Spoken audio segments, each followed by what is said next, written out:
Good evening, good evening, good evening, and thank you for joining us here. I am Ellis Dean, the Director of Digital Programming and Production at blackdoctor.org, and you are watching our Women's Health Summit. So, this is our second annual Women's Health Summit, where we're right after Mother's Day is typically Women's Health Week. We do the whole month, and we're talking about we have 5 panels dedicated to issues that are impacting health conditions and issues that are impacting women, particularly women of color. And so we started off with the hair and skin panel. We just completed our panel on obesity and Black women overcoming the myths and stereotypes and stigmas, and that was powerful. And I am really excited about this one as well, because what we have here is we're going to be talking about something that is really impacting our health and the health of women, but it's not talked about as much, right? And we're talking about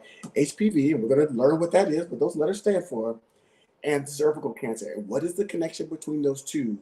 And we're going to learn something that's the dirty little secret in healthcare, and that is cervical cancer is one of the more preventable cancers that are out there. But we have to take some action in order to prevent it. So before we meet our fantastic guests, but a couple of things I want you to do for me. So the first thing I want you to do is let us know where you're watching from. So drop that in the comment section, rep your city, rep your country, wherever you are, all over the world. We'd like to know where you're watching from. We'll give you a shout out. Number 2, if you know somebody that needs this information, tag them, share it on your page so they can get this information, because we want to get this out to as many people as possible, this life-saving and life-changing information. And then finally, if you have any questions that you want to ask, please drop those in the comment section and we will get this, because we've got 2 fantastic experts here with you tonight that are going to share their personal experience, professional and personal experience with HPV and cervical cancer. So I'm going to hand it off to them so they can introduce themselves. We'll start with Dr. Haywood Brown. Hello, my name is Haywood Brown. I'm a professor of obstetrics and gynecology here at the University of South Florida. I'm also a health disparities researcher in my population health space, and particularly in women's health. And I was the past president of the American College of Obstetricians and Gynecologists. So he's a bad man, just FYI. He's a bad man. And so, and our second guest is, you may have seen her face before, because we did a brief interview a while back about this very topic. And so we said, when we're going to be talking about HPV and cervical cancer, there's nobody else that I would love to have on a panel more than Tamika Felder. Thank you so much for having me. I am happy to be here with you all because I survived cervical cancer. I was diagnosed when I was 25 years old. I lost my fertility, but by the grace of God, I didn't lose my life. And what I did, I promised God that I would talk about it, especially during a time when no one was really talking about it. I see there was someone who posted in the chat, Linda, whose sister passed away from, I'm assuming, cervical cancer after 16 weeks of diagnosis. Linda, I am so sorry. One of my things is I've dedicated my life to talking about this, one, because I was one of those people that wasn't getting screened. And so I want no one to die of this preventable cancer, but especially Black women who have a higher incidence of cervical cancer. Well, absolutely. So we're happy to have both of you here. So Dr. Hayward, we're going to start with you. What is HPV, and what relationship does it have with cervical cancer? Well, human papillomavirus is what HPV is, and many of us recognize HPV and have recognized it more and more as it links to cervical cancer and some other cancers for that matter. But we're going to specifically talk about cervical cancer, which is associated with at least 2 of the more common serotypes. HPV has a lot of serotypes. The most 2 common that are associated with cervical cancer are 16 and 18. And of course, we'll talk a lot about the vaccine, but the vaccine certainly covers those particular serotypes and a number of others. HPV is also associated with, believe it or not, oropharyngeal cancer, and this is the reason we'll talk about the need for men to get the vaccine. So, but the primary linkage really comes from the early days of someone that many people may be familiar with, who was Henrietta Lacks. who had cervical cancer, and really was part of the whole discovery of the HPV relationship between cervical cancer.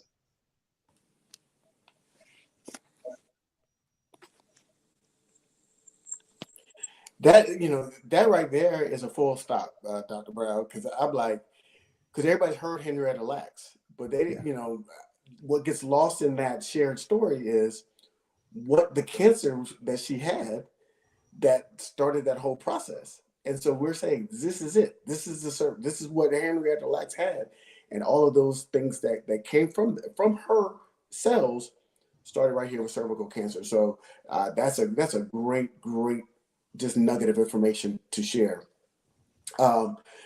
Tamika, now that we kind of understand a little bit about HPV, I want you to kind of share your story with cervical cancer and the impact and the way it's really changed the trajectory of your life. Yeah, and I have to say also, I feel like I have such a connection to Henrietta Lacks, being Black, diagnosed with cervical cancer. Both of us treated it in Baltimore at Johns Hopkins University. Mm-hmm. And just knowing her story, I grew up in South Carolina. She grew up in Virginia before she moved. And just really thankful that the world is really getting to know her story. So for me, when I graduated from college, I moved to Maryland from South Carolina, and I wanted to start my career as a TV producer, and I did that, and it was wonderful. And I remember thinking, wow, 25 years old, I'm living my wildest dreams. Life is good. But I didn't have health insurance. And I know there are a lot of people who work jobs where there aren't health benefits. I didn't think anything of it because I was 25 and we think we're invincible, right? And I was wrong. One day I had a boil under my arm that had nothing to do with the cancer, but it was bothersome in a way that I ended up having to go to the emergency room. And the doctor asked me a simple question during intake: when was your last physical? When was your last, pap test? What we now say cervical cancer screenings. And I think that's important because I'll be honest, I feel like I'm an in the know person. I'm very knowledgeable, I'm smart, but I didn't know exactly what a pap test was screening for. Now I know that they're screening for cervical cancer.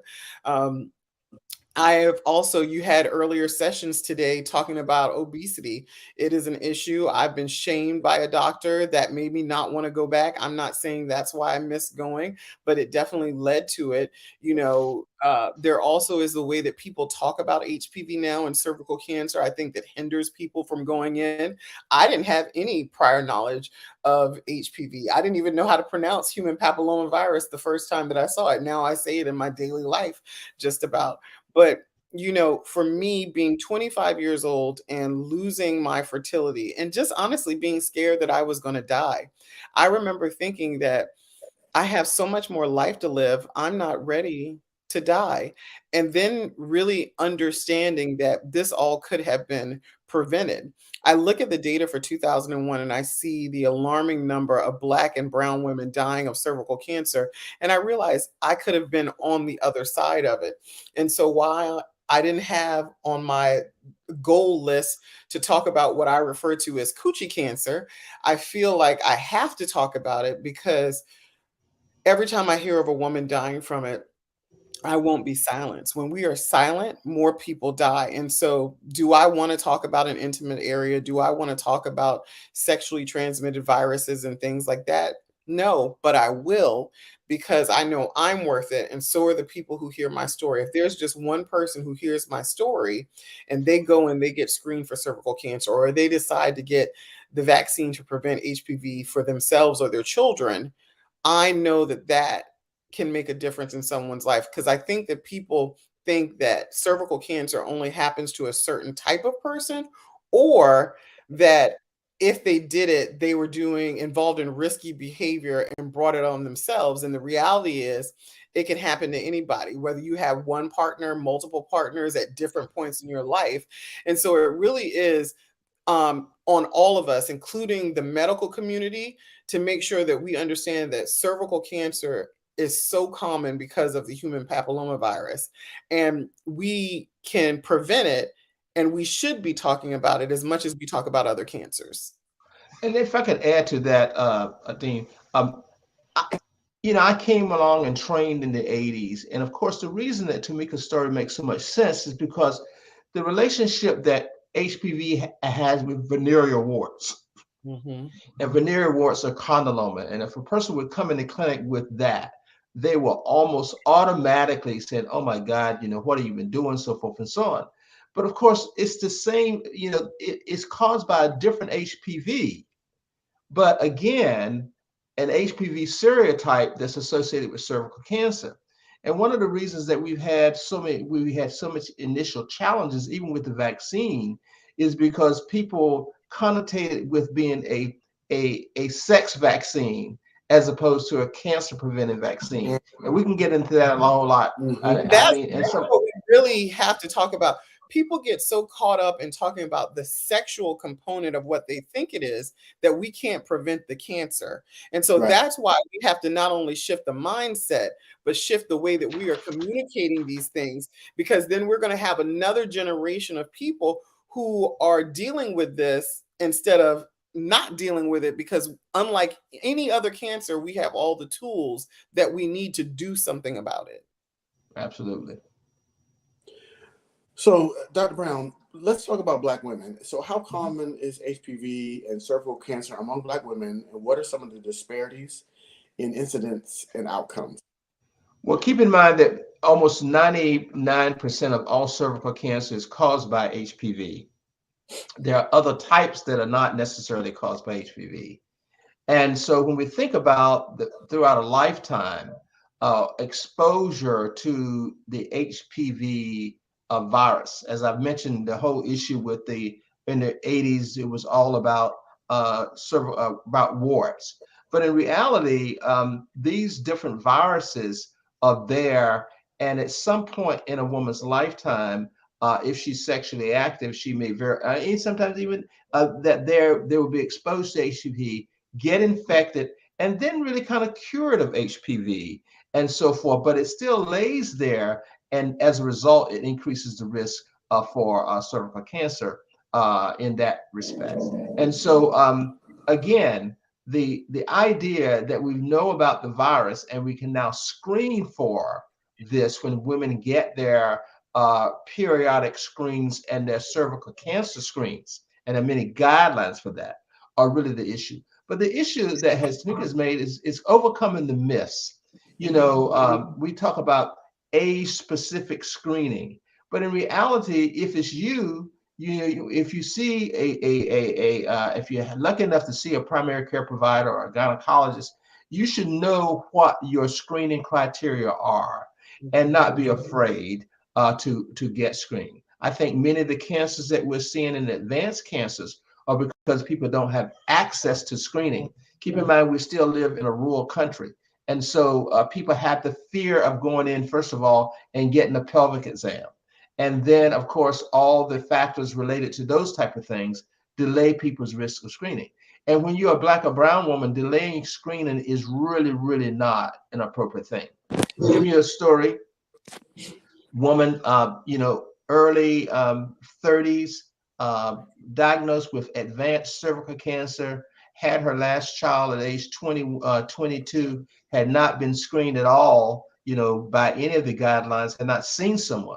And this is a common story. I haven't been back to the doctor, haven't been screened, and therefore she's there. And the next thing you know, she's presents with advanced cancer. So it is very common.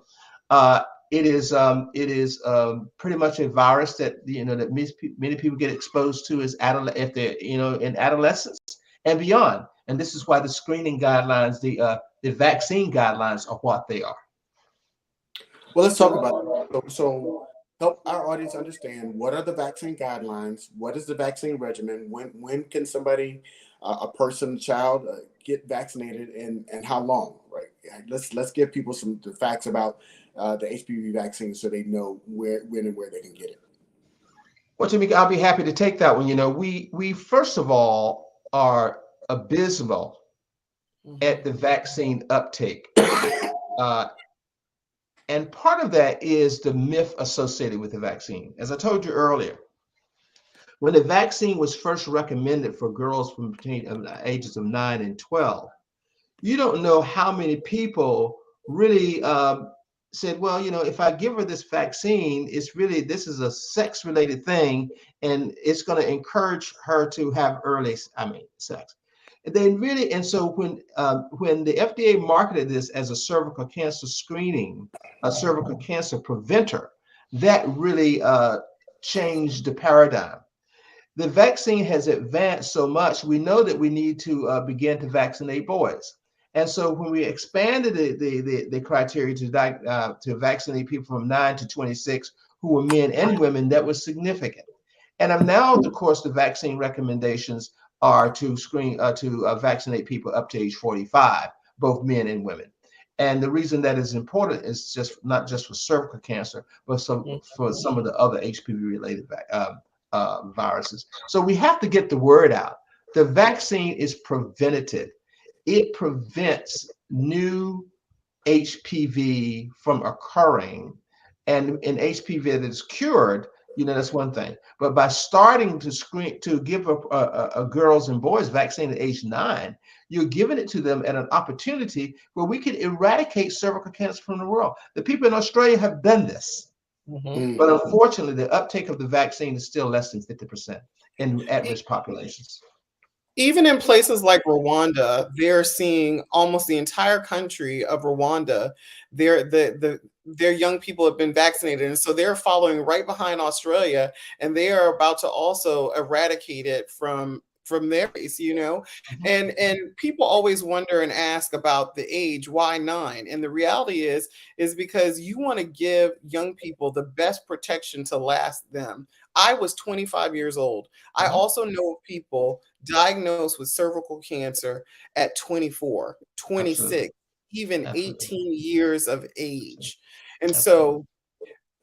so we have enough data now that proves that this is a safe vaccine, it's an effective vaccine, and it prevents cancers. For as long as I can remember, we've been looking for a cure for the war on cancer.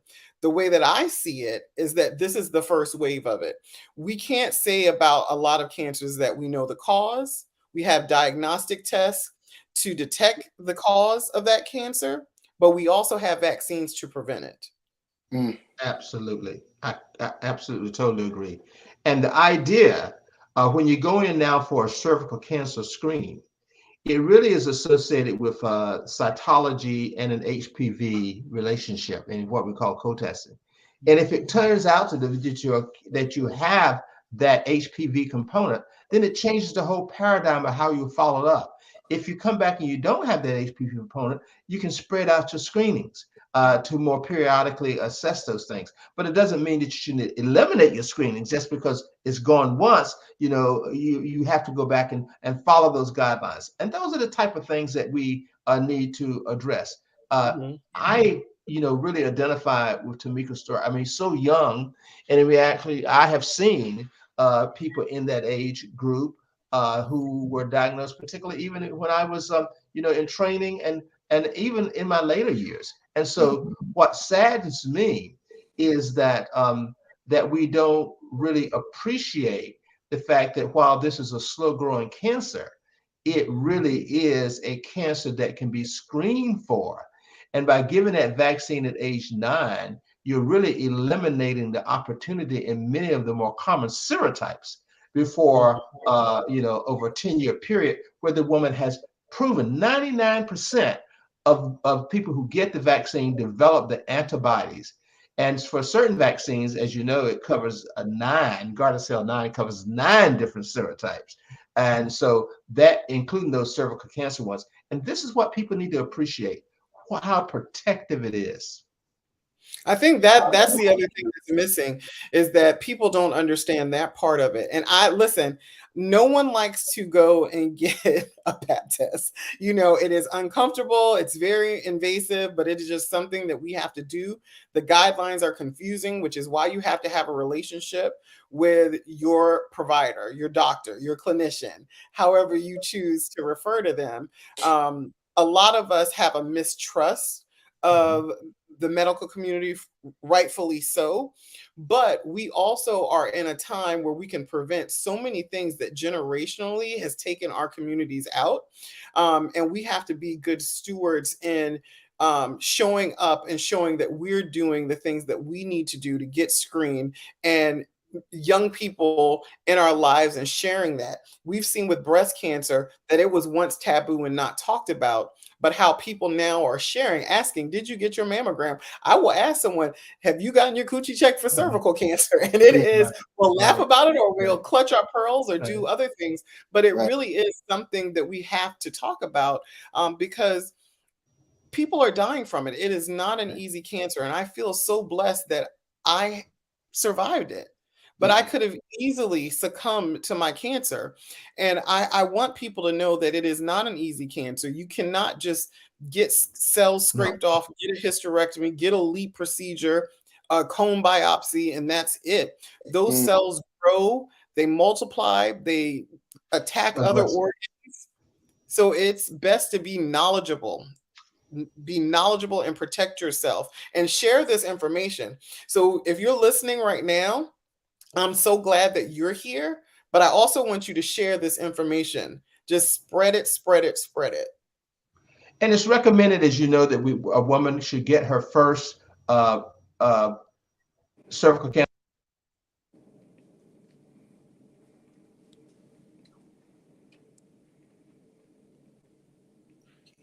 Did we lose? I think we lost your sound, Dr. Brown.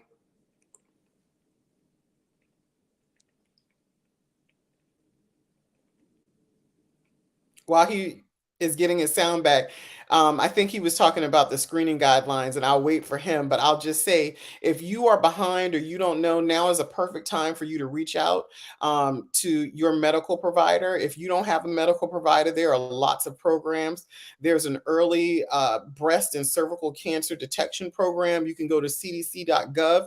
You can go to the American Cancer Society. You can go to blackdoctor.org. You can go to all of these places, and they are resources for you. Because if you're here in the United States, the truth is, and I'm going to say it, they might not invite me back for it, but I don't know. We have a problem with healthcare. I believe that we should have universal healthcare. Okay. I think Dr. Brown is back. Here you go. Yeah. No, I can't. This is the problems with your internet and so forth and so on. But what I was going to say is that the recommendation, you get that first screening at age 21. And again, this has evolved primarily because of the evolution of the cervical cancer screen. So let's say you get your first one at age 21 and you have no HPV relationship, none of those type of things. The idea is that you may not have to get another screen for 3 to 5 years based on the guidelines. So when people say, oh my God, I don't want to go, it doesn't mean that you should not go back and have a follow-up examination. I would recommend that everybody get that annual exam because so many other things. But people, you have to understand, well, I don't necessarily have to get a screen now. But if you turn out to be positive for HPV, then the whole paradigm changes with regard to testing and looking for early signs of cervical cancer, precancerous cells, and getting the appropriate treatment, eliminating that, and it saves lives. I mean, when we think about some of the work that we've done in developing countries like Ethiopia and many other places, we've pretty much been able to have women come in, you see them, you treat them, and so forth and so on. But this is a preventable cancer, particularly now, if we know and recognize the fact that we ought to get our children and young adults vaccinated. I would tell you that when the HPV vaccine got recommended for men, I had a son who was about 24, 25, and he said to me, he said, well, Dad, he said, you think we should get the vaccine? I said, yes. And so lo and behold, he and his whole groupies went in, they got vaccinated. I said, another thing you need to do is begin to spread the word, spread the word about how important it is. And so anytime we have an opportunity to educate, I mean, that is the key. We've done some great things on college campuses, for instance. Absolutely. You're so I want people to understand this is an administration that has to be done twice, right? For the HPV vaccine. So it's not a one and done. You have to go back, and I believe Not yet. Not yet. Working on it. some great companies out there that are working on getting it done in one. But right now, it's a two administration regimen, and what is it? 6 months apart, Dr. Brown? 6 months apart, yes. 6 months Yeah. apart after you get the But first. certainly, if you don't get it in 6 months, you still should get it. Yes. The key is that you still can get it. You don't have to start over again. The idea is once you get one, it's recommended you go get the second one, particularly if you're in an earlier age group, that is really the way you build up more antibody.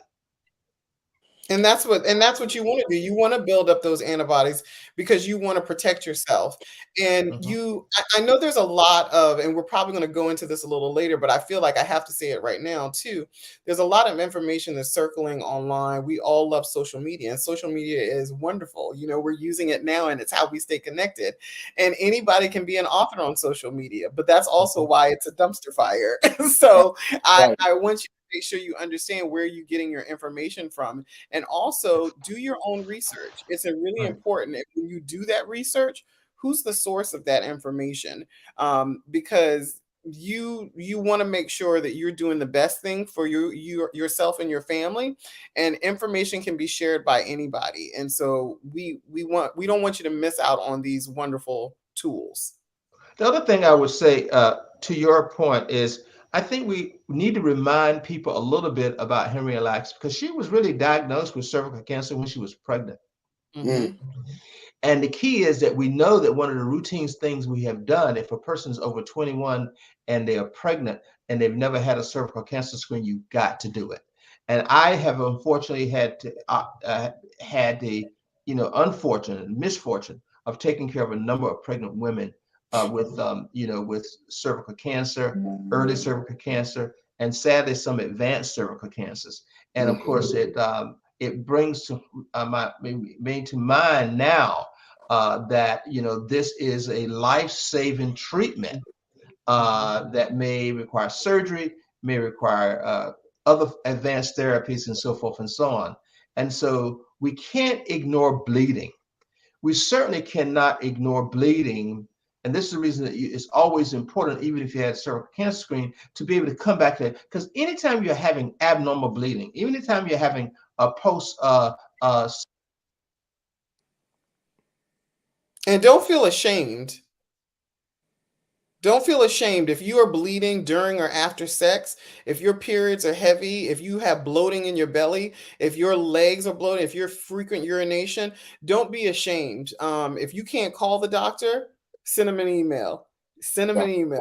That's one of the things I love now. We can go in the portal, and I know it's not everywhere, but when you can, do it. I will type up a little message real quick, and the nurse, they will get back to you. I love our nurse practitioners.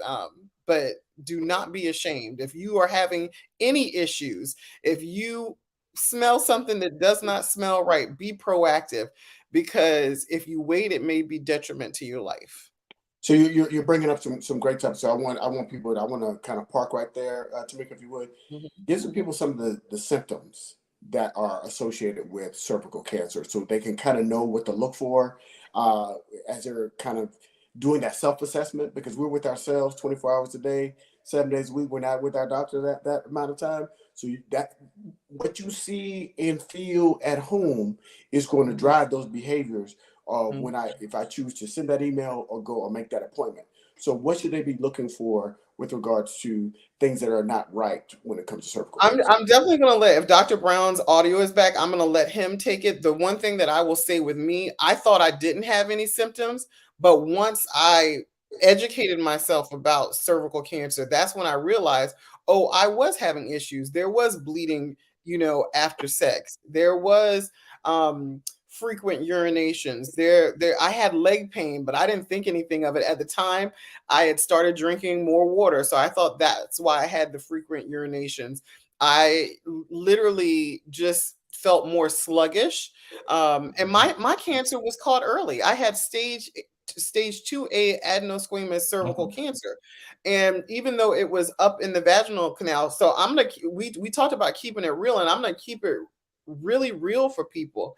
When people say, well, you're doing so well out after cervical cancer, but what happened was I had to get the top third of my vagina removed to save my life.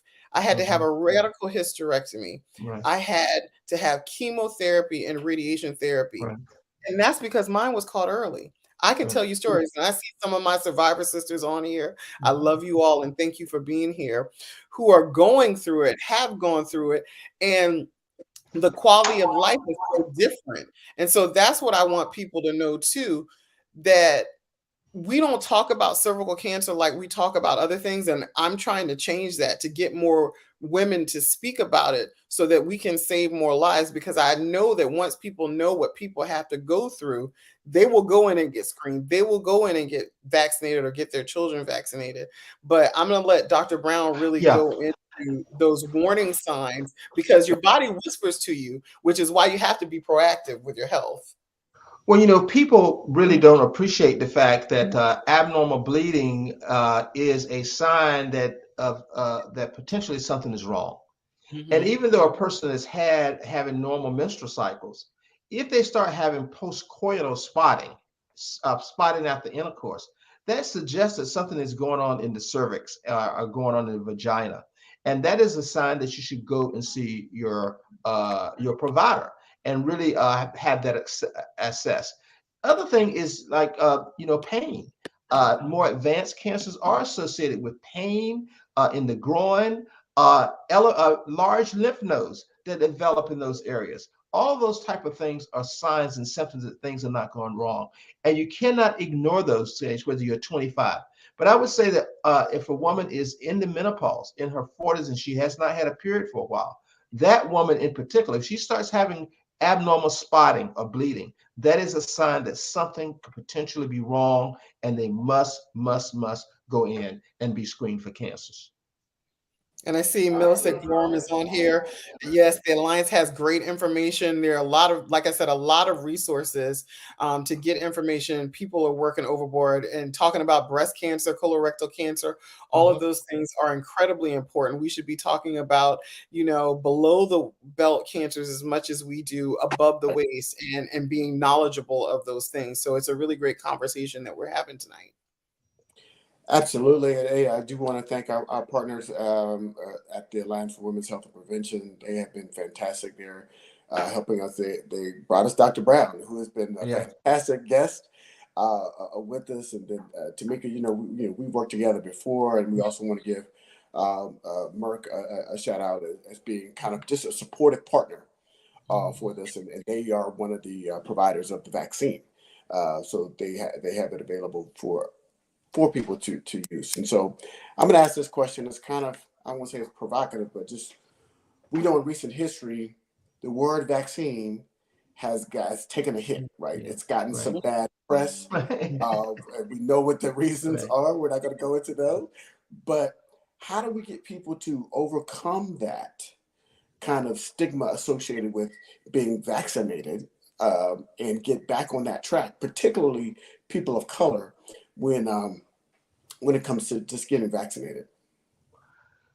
Well, I tell you, the vaccine myths have really hurt people of color.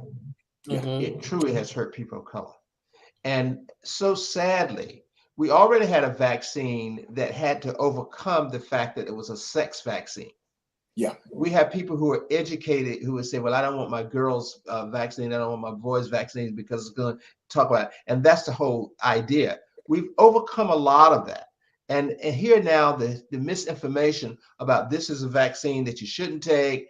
And certainly there's no question about it. During COVID and beyond COVID, the whole negative press around vaccines in general have raised even things like increases in measles. I mean, things that we've been curing for years. It has brought back some evidence of polio. And so what are we thinking when and I tell people all the time, you worried about it, you scared about this vaccine. I tell Black folks in particular, credit this vaccine to a Black woman. That Black woman sacrificed her life so that you could have not only an HPV vaccine, but a polio vaccine. Oh my God, is that right? Yes. Those HeLa cells that were there, I bring it back to Black history. I mean, George Washington Carver did a lot of the research on development of the polio vaccine down in Tuskegee. I give them the whole story. So surely you cannot be afraid of something that Black folk gave you. Well, But they are. And so I think we have to continue to educate. And every opportunity that your next door neighbor talks to her neighbor who has these myths about different types of things, this is one that we know that we can overcome. I do believe that we're going to get past this anti-vaccine era with more, and I think that we'll get there. And we're certainly going to take every provider, every pediatrician, every primary care doctor, nurse practitioner to be able to kind of get people back to where we were. Amen to that. Just for those that don't know, HeLa are the first two letters of Henrietta Lacks' first name and her last name, HeLa, and that's what those cells were called that were replicated. That's why they call them the HeLa cells. Right. Just drip us with knowledge, Dr. Brown. You're bringing the heat. Well, you know, so you say this, but you and I both know, because mandatory vaccination for flu has been around for a while, and of course you can't work, you can't go to the office, you can't do anything.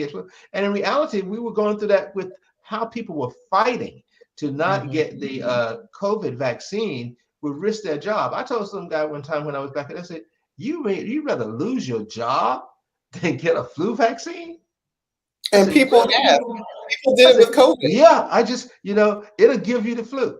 There are people who still believe that the HPV vaccine will give them cancer as opposed to preventing cancer. Well, it's going to give me those warts, different type of thing. And so it's all a matter of community engagement. And I'm telling you, whether you're in the church having a health fair, or whether, and I've done many of them, or whether you're in a community center, saying, let's just talk, that's how we begin to get the word out.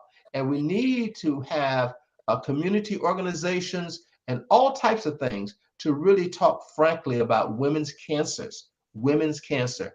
This cancer is diagnosed maybe more aggressively, a little later. And this is exactly what we saw during COVID. Women were not coming in and getting their follow-ups. And then lo and behold, they were diagnosed with cervical cancer. That follow-up is another reason how Black women fall into the cracks, because if we do get diagnosed, then we're slow for follow-up. And so if you've gotten a diagnosis and you haven't followed up on that diagnosis, this is your sign right now to go and call. You need to be proactive with that. Also, I want people to understand that whatever thing that is holding you back and making you hesitant, contact me, contact Survivor through social media, go to our website. I want you to know that this changed my life forever. And I am so thankful to still be here. I think about Tia Lita. I think about Curtissa. I think about Iona. I think about so many Black women who are not here anymore because they succumbed to cervical cancer. And it's just not right. It's not right. And we want to prevent that. It's why we're having this conversation.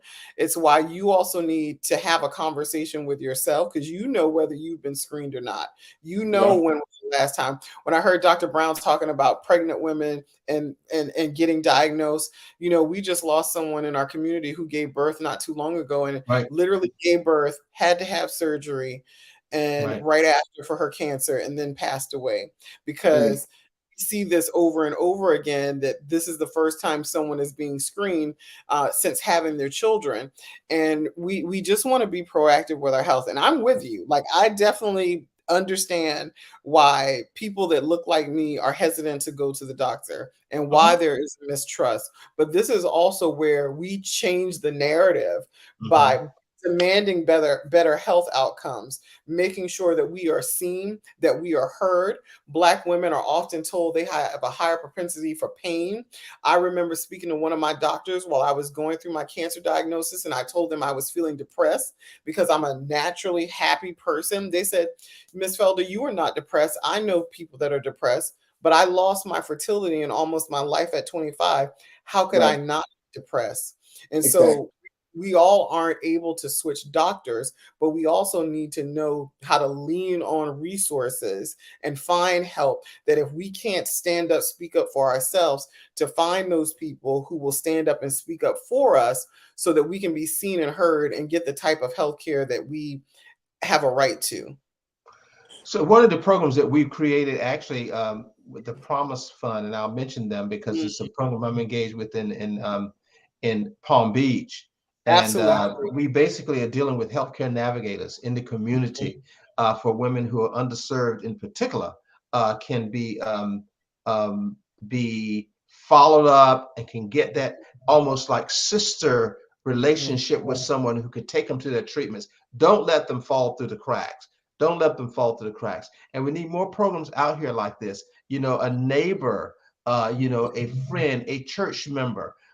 Once you reveal that you have the diagnosis, make sure you get follow-up and the life-saving follow-up that we need. And we know what happened during COVID. People did not get that follow-up, and as a result, they were at higher And risk. we're seeing now, but 3 years, I won't say post-COVID, but beyond COVID, that the incidence of cervical cancer hasn't gotten lower. The Mhm, numbers are actually rising. And mhm. given all the tools that we have, we should see those numbers going Go down. lower, but we haven't because of COVID.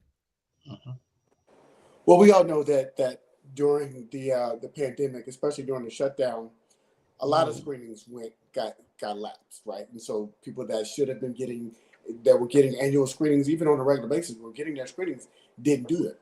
And then it was harder to get that machine started back up, right? It's a simple mhm, physics. A body in motion tends to stay in motion. A mhm. body at rest tends to stay at rest. And so once we went to rest mode, it was hard for us to get back, even when things started opening back up. And I'm speaking from personal experience as well as people that I talk to.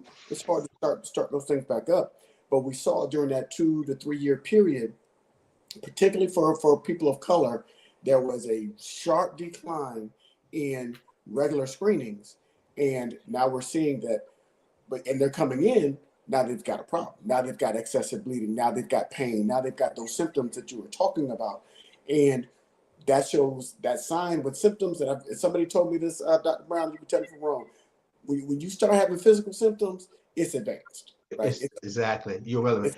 It's already advanced. It's already there. And I would say that, part of our problem is that we also don't have when you don't have resources, when you don't have extension or expansion of Medicaid, you can't get and again, the whole objective behind the Affordable Care Act is for you to be able to get preventable screenings. And for those states that did not expand Medicaid and did not do preventable do that, those were routine things that every woman should have been able to get if you were in a state. Where did they not expand it? In Right. some of the largest states represented by Black women and Black men in it, all the formal Confederate states, Yes. who did not expand Medicaid. And then, of course, now we're extending Medicaid for other people. So the idea here is this gets you your screening. And there are absolutely no excuses if you do have coverage. But for those people who don't have coverage, you can understand why they don't want to incur a bill and drive the 40 to 50 miles to the clinic that they have to go sometimes and so forth. I have to remind people all the time, most people live in one-car families. They're working for minimum wage. They have childcare issues, and bringing access to the community is Right. really the biggest favor that we can do for our population. So And we if got you're hosting church fairs, if you're hosting a church fair, Dr. Brown brought it up earlier. A lot of you have breast cancer programs every October. You paint your church pink. That is wonderful. It is beautiful. Keep doing it. But I also want to see you do the same thing in January for Cervical Cancer Awareness Month Absolutely. and paint it teal and white. September is Gynecologic Cancer Awareness Month. Talk about all the below belt cancers. Paint your church blue. Do all the things. Exactly. Yeah, I agree. And I think as we're getting closer to the end of this program, I want to make sure that we provide, because Tamika, you've done a great job in really providing that cautionary tale to what could happen if you're not getting screened, and what could really happen at a very young age. Because I think people, when we hear terms like cancer, And I was guilty of this when I was in my 20s. Mm-hmm. I don't have to deal with that till I'm 40. Mm-hmm. Mm-hmm. Mm-hmm. Mm-hmm. But what we're talking about, what we've been, and the drum we've been banging all night tonight is this is a preventable cancer. Mm-hmm. This is one of the, if not the most preventable cancer. Right. It's not fun to have cancer. It is Mm-mm. horrible. Radiation and chemotherapy, which I am so grateful for, but it burns your body from the inside out. I have radiation burns Long-term on the front complications. and the Yeah. back from the radiation that saved my life. I have physical issues going into surgical menopause, emotional issues, all because of cancer. And I'm a strong-willed person, strong Black Yeah. woman, but cancer did a number on me. At a young age, and sadly, I think that before I left North Carolina and moved down to Florida when I was still in clinical practice, I mean, we had a 29-year-old woman in the hospital dying of stage 4 metastatic cervical cancer. Mm. And I said, how in the world could this happen in a state where we had more gynecologic oncologists with between UNC and Duke? I mean, we had 20 some, but she was from a rural part of the state, had basically, and lo and behold, there she was with advanced cancer. And it's like, it was a tragedy to watch her to not survive. Yeah. It was just so tragic. And And so what I tell people all the time, when it's you and you're sipping your, again, it really tells a story that you need to go out and work very hard. because that virus, HPV, is moving slow, but once it turns into cancer, it's fast. It's gone. Yeah. Exactly. Yeah, this has just been a fantastic discussion. I hope that one, and we're going to go around and everybody's going to get their final takeaways, what you want people to take with you, and then also some resources, because we know you could sign up for the Alliance for Women's Health and Prevention. They got a newsletter that goes out, and so you can sign up for that. You can sign up for the blackdoctor.org newsletter.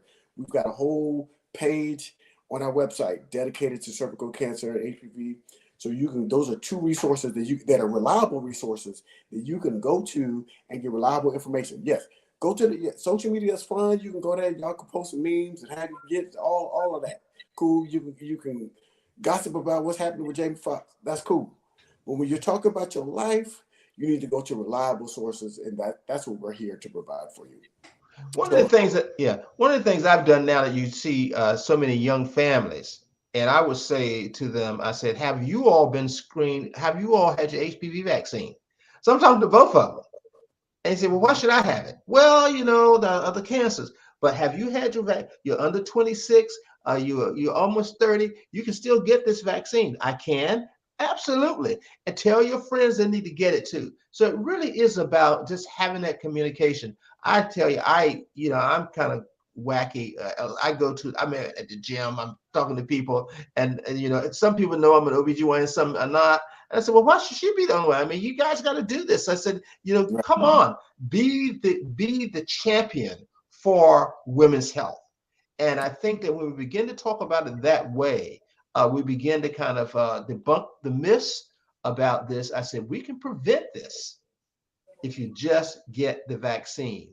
And now that the vaccine, I thought they were just for kids. No, it's not just for kids. Right. Right. It's for you. Right. So Tamika, what are your final thoughts? And I'm going to put your organization on the screen here so people can get in contact with you. My story doesn't have to be your story. Get screened. If you've already been diagnosed with cervical cancer, you are not alone. We can help you get through it. We can support you. This is a safe vaccine. Vaccinate your children. And, cervical cancer is just one part of the story for cervical cancer. There's several other cancers that are also out there. So let's prevent them all. Thank you. Amen. And if you want more information, you want to join, become, whether it's just a volunteer and help spread the word, survivor.org. Yes, thank you. Just join there and learn more and educate yourself so you can share with your family and friends. Absolutely. Dr. Brown. No, I say the same thing.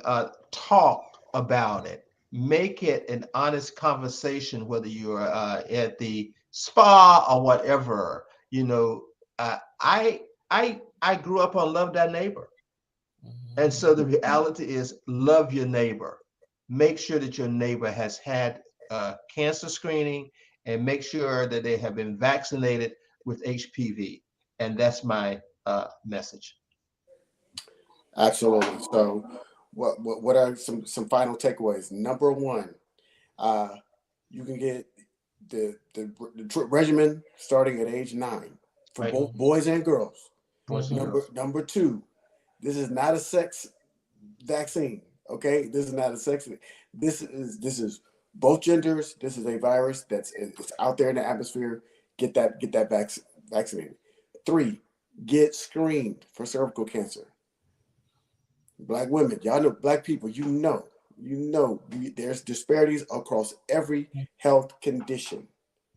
You have to be the driver. You are in the driver's seat of your own health. You make the most decisions. You make your own health decisions. You make a decision about your health every single day. Absolutely. What you put into your body and what you don't do. So every day when you don't make an appointment, that's a decision. Indecision is a decision. So we got to make sure that we get vaccinated for HPV. It's preventable for the cervical cancer, prevent cervical cancer. And we got to make good and get our screenings on a regular basis. You heard Tamika say she was 25 years old, starting her life, world in front of her, and it came crashing down. Get screened, get it. If you do develop it, get it caught early. And that only comes by getting screened. So I just want to say thank you. Y'all just gave me some life, some energy. Tamika, Dr. Brown, Millicent, thank you all for really just being a part of this. We got more shows. We got 2 more shows. Oh wow. Our next program, we got at the top of the hour, is going to be about fibroids and fertility. So we're talking about HPV and cervical cancer in this one, but we know fibroids disproportionately affects Black women. Absolutely. Okay? Absolutely. It has a disproportionate impact on the ability to have children. Right. And so we're going to be talking about fibroids and fertility. We've got some great stories, but we're also going to give you some clues for that. And then our final panel at 9 p.m. Eastern is going to be all about menopause. Right. And so helping women understand that change. And so we've got a specialist on there. We're also going to we should probably maybe need to have a mental health representative on this panel, because there is a piece of that when you're going through the change. And so absolutely. So thank you, Tamika, for bringing that to us. Survivor.org, Alliance for Women's Health Prevention. Thank you all for joining us this evening. Like and share this broadcast. I see the likes there. Like and share this broadcast, and we'll see y'all next time here. Join us at the top of the hour. Get some water. Join us at the top of the hour. We're talking fibroids and fertility. Thank you so much for taking this on, and thank you for having us do this. And everybody have a great evening. Yes, my pleasure.